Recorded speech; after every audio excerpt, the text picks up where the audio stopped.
Hello friends, नमस्कार। मैं प्रकाश आप सभी का लाइव जी चैनल पर स्वागत करता हूं। और आज टेस्ट का तीसरा टेस्ट है, तीसरा दिन है। लगातार आप हमारे साथ बने हुए हैं। इसके लिए मैं आप सभी का धन्यवाद देता हूं कि आपने टेस्ट को देकर ये साबित कर दिया कि आप हमारे साथ बने रहना चाहते हैं और ऐसे ही अपने आप को ऊर्जावान बनाए रखिए। प्रतिदिन टेस्ट देते रहिए, जुड़िए हमारे चैनल के साथ। यदि आप नए हैं तो इस चैनल को जरूर सब्सक्राइब करें। हमारे डिस्क्रिप्शन के लिंक में व्हाट्सएप का लिंक दिया हुआ है, उससे जुड़ जाइए ताकि प्रतिदिन संध्या 7 बजे ऐसे टेस्ट का पीडीएफ आपको मिलता रहे और फिर वीडियो देख के आप इसे चेक कर पाए।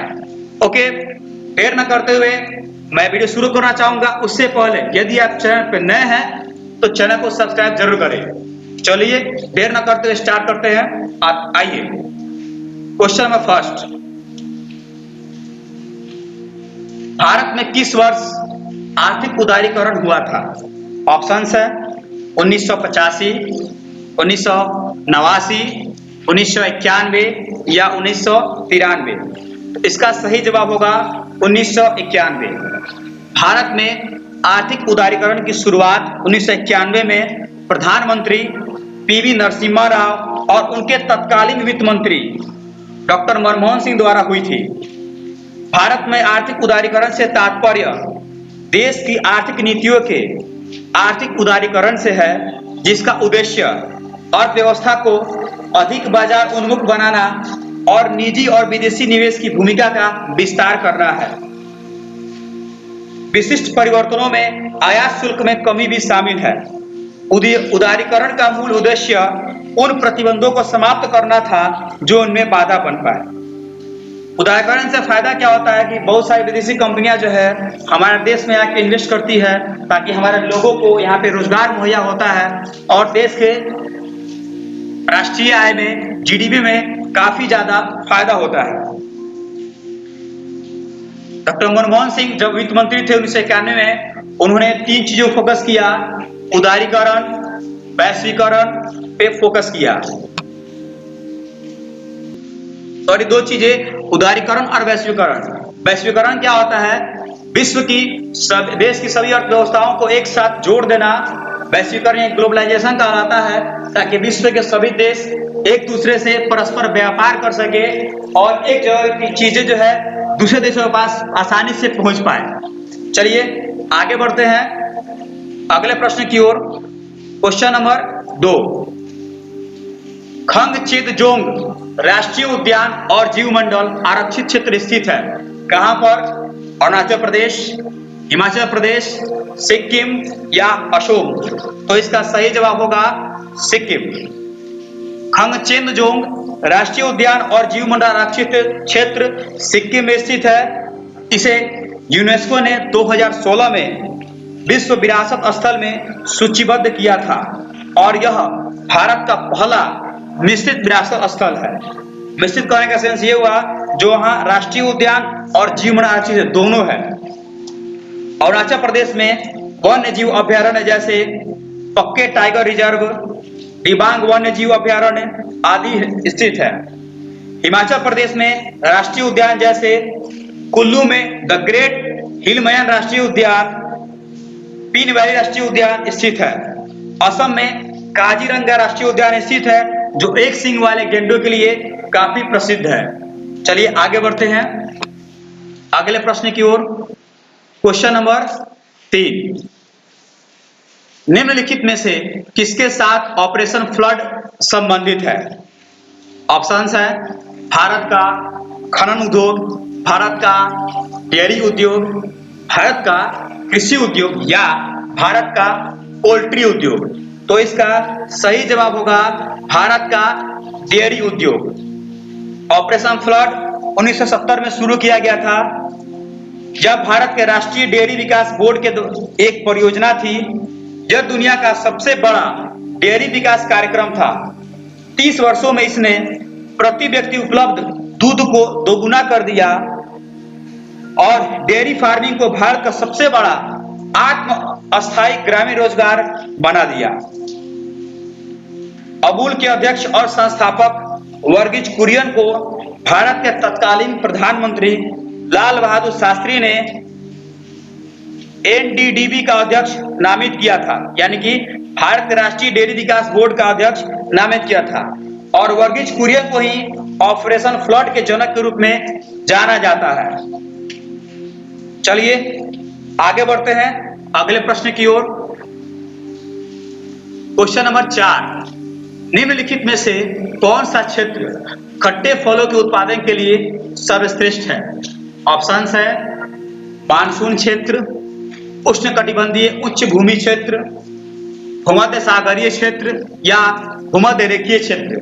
तो इसका सही जवाब होगा भूमध्य सागरीय क्षेत्र।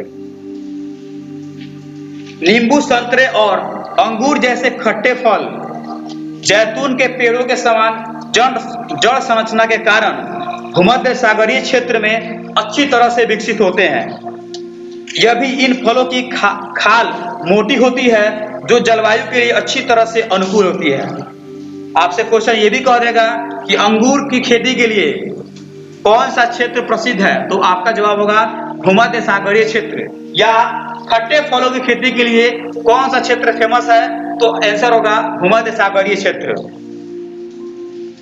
इस भूमध्य सागरीय क्षेत्र में भूमध्य सागर और 7 सदस्य राज्य देश जो आंशिक रूप से फ्रांस, पुर्तगाल, इटली, स्पेन, ग्रीस, माल्टा, साइप्रस शामिल है। इन क्षेत्रों की क्या क्या विशेषताएं होती है, आइए जानते हैं। गर्म शुष्क गर्मियों और आर्द्र शांत सर्दियों में सर्दी और आमतौर पर पहाड़ी प्रदेश की जलवायु होती है। जलवायु में गर्म शुष्क शीत ग्रीष्मकाल और आर्द्र शांत सर्दियों की विशेषता है। यह बहुत भारी बारिश या उच्च हवाओं जैसे सिरोको और मिस्ट्रल के साथ भी जटिल है। इस जलवायु के क्षेत्र के वनस्पतियों और वन्य जीवन पर काफी गहरा प्रभाव पड़ता है। चलिए आगे बढ़ते हैं अगले प्रश्न की ओर।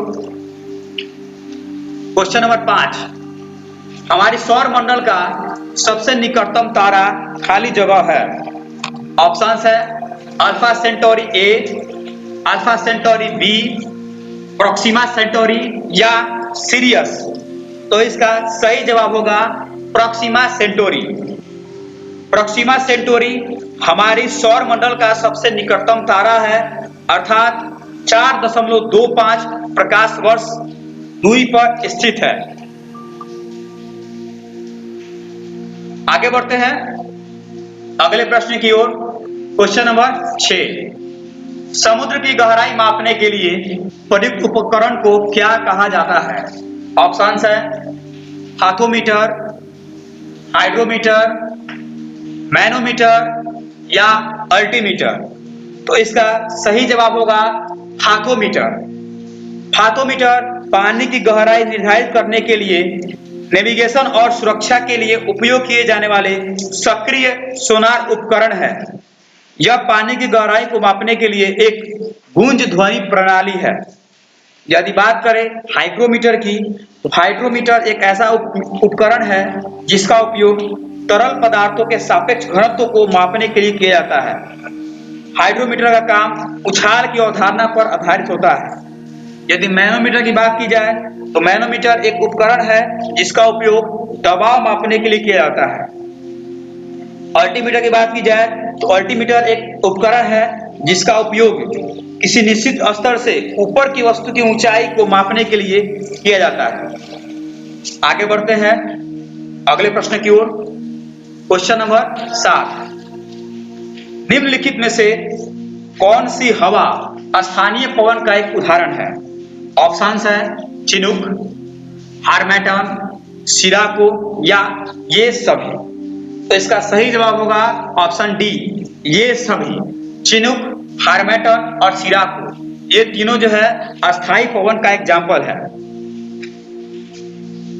ये अस्थायी पवन क्षोभ मंडल के निचले परतों तक सीमित है। चिनूक की बात की जाए तो यह गर्म और शुष्क पवन है जो रॉकी पर्वत के पूर्वी ढलान पर बहती है। हार्मेटन की बात की जाए तो यह गर्म और शुष्क पवन सहारा रेगिस्तान की ओर चलती है। सिरोकी की बात की जाए, इसे डॉक्टर पवन के रूप में भी जाना जाता है। यह सहारा रेगिस्तान में पूर्व से पश्चिम की ओर चलती है। तो आपका ये भी क्वेश्चन हो गया कि डॉक्टर पवन किसे कहा जाता है, तो आपका जवाब होगा सिडको पवन को डॉक्टर पवन के नाम से भी जाना जाता है। आगे बढ़ते हैं अगले प्रश्न की ओर। क्वेश्चन नंबर 8, इनमें से कौन सा एक भूमिबद्ध देश है? कजाकिस्तान, दक्षिण कोरिया, पाकिस्तान या बांग्लादेश? तो इसका सही जवाब होगा कजाकिस्तान। कजाकिस्तान एक भूमिबद्ध देश है। भूमिबद्ध जिसको लैंड लॉक कंट्री बोलते हैं, यानी जिसके आसपास कोई भी सागर या महासागर नहीं, सीमा पर स्थित नहीं है, उसे ही बोलते हैं लैंड लॉक कंट्री। कजाकिस्तान एक भूभाग वाला देश, एक संप्रभु राज्य है जिसका क्षेत्र विश्व महासागर से जुड़ा हुआ नहीं है। कजाकिस्तान कैस्पियन सागर से जुड़ा है, लेकिन यह दुनिया के किसी भी महासागर में नहीं है। कजाकिस्तान एक भूमिबद्ध देश है। यह क्षेत्रफल की दृष्टि से दुनिया का 9वां सबसे बड़ा भूमिबद्ध देश है। इसकी राजधानी नूर सुल्तान है और यहाँ की मुद्रा तेंगे है।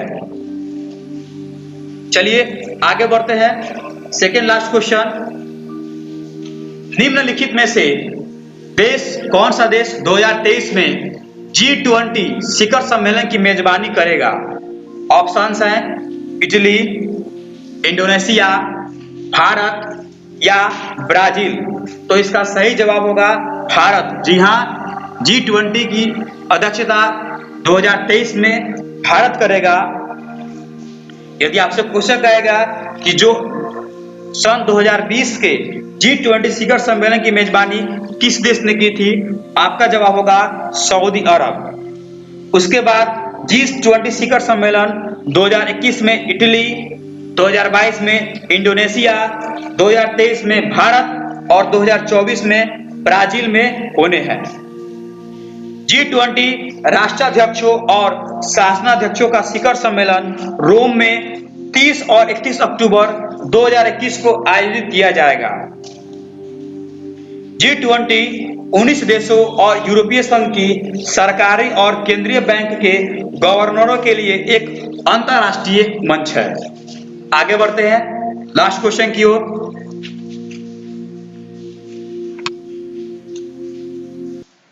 लास्ट क्वेश्चन, भारत के स्वतंत्रता संग्राम में 1915 से लेकर 1947 की अवधि को खाली स्थान कहा गया है। ऑप्शंस है अतिवादी चरण, मध्यम चरण, गांधीवादी चरण या इनमें से कोई नहीं। तो इसका सही जवाब होगा गांधीवादी चरण। भारत के स्वतंत्रता संग्राम में 1915 से लेकर 1947 की अवधि को गांधीवादी चरण की संज्ञा दी गई है।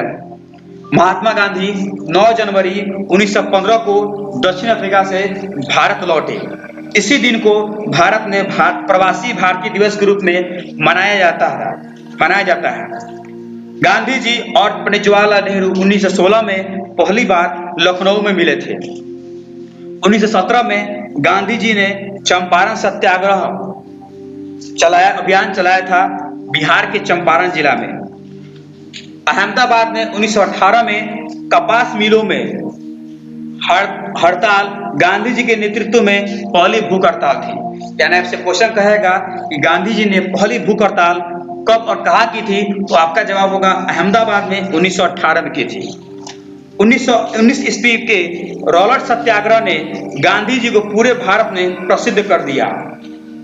1920 में शुरू हुआ असहयोग आंदोलन गांधी जी के तहत पहला बड़ा राजनीतिक आंदोलन था। 1922 में चौरा चौरी की घटना के कारण गांधी जी ने असहयोग आंदोलन को बंद कर दिया।